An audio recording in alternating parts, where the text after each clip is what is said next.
দেখো বন্ধুরা, আমার ছোট্ট ছোট্ট পুঁই গাছের পাতা হয়েছে। পাতাগুলো নেব।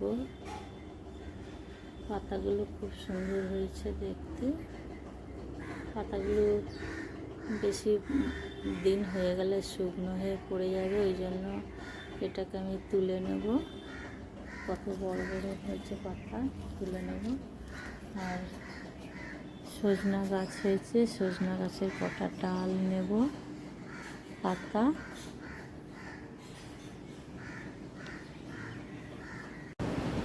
এই যে কমলি শাক,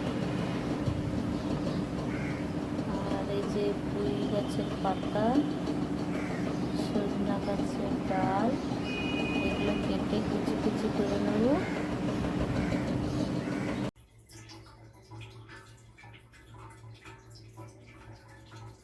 এই যে শাকগুলো, এই শাকগুলো সব আমি কুকারে দিয়ে সেদ্ধ করে নেব।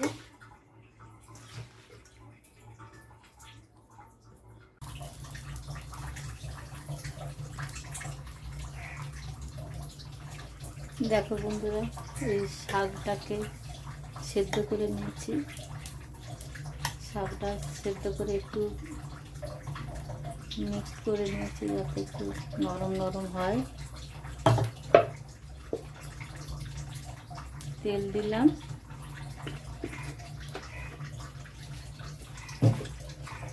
আর এগুলো কেটে নিয়েছি। গোটা লঙ্কা, সরষে ফোড়ন দেবো, আর একটু রসুন দিয়েছি, আর একটু রসুন, কাঁচা লঙ্কা, পেঁয়াজ কেটে নিয়েছি। এগুলো সব ফোড়ন দেবো, দিয়ে শাকটা ফেলে দেবো।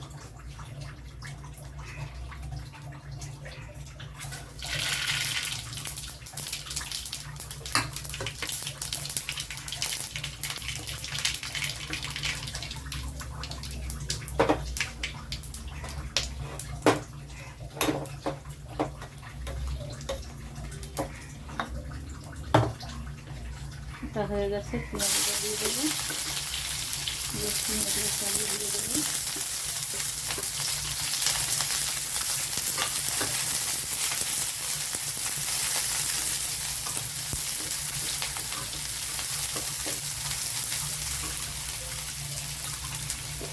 একটু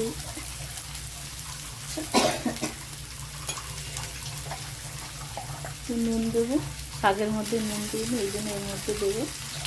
অল্পই তো শাক।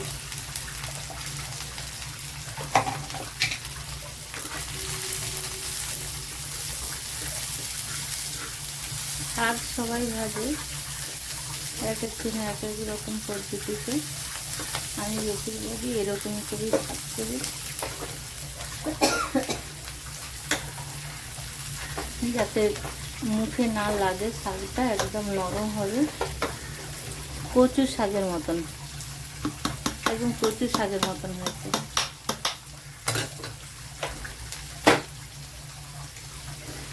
একদম কচু শাকের মতন। এত সুন্দর করে গলিয়ে নিতে হবে শাকটাকে।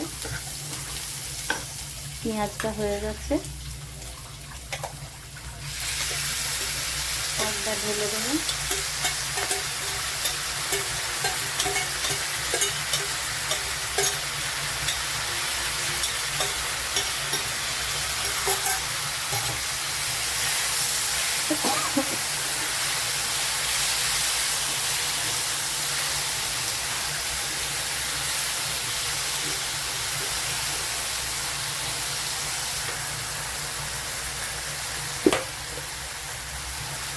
একটুখানি চিনি দেবো, নাহলে ভালো লাগবে না।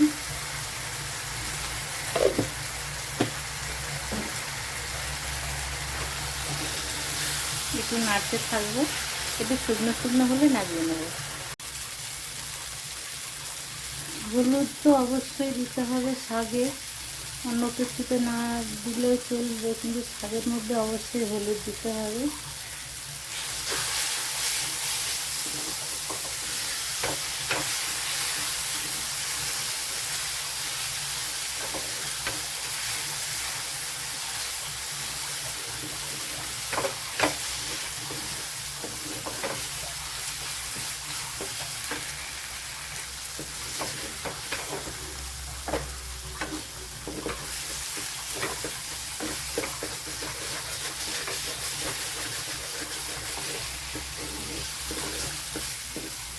হয়ে গেছে বন্ধুরা।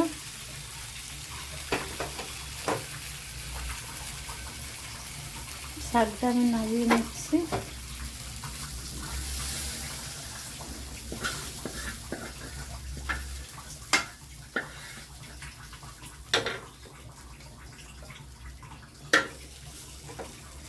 শাকটা কেমন দেখতে লাগছে দেখো বন্ধুরা, বলো।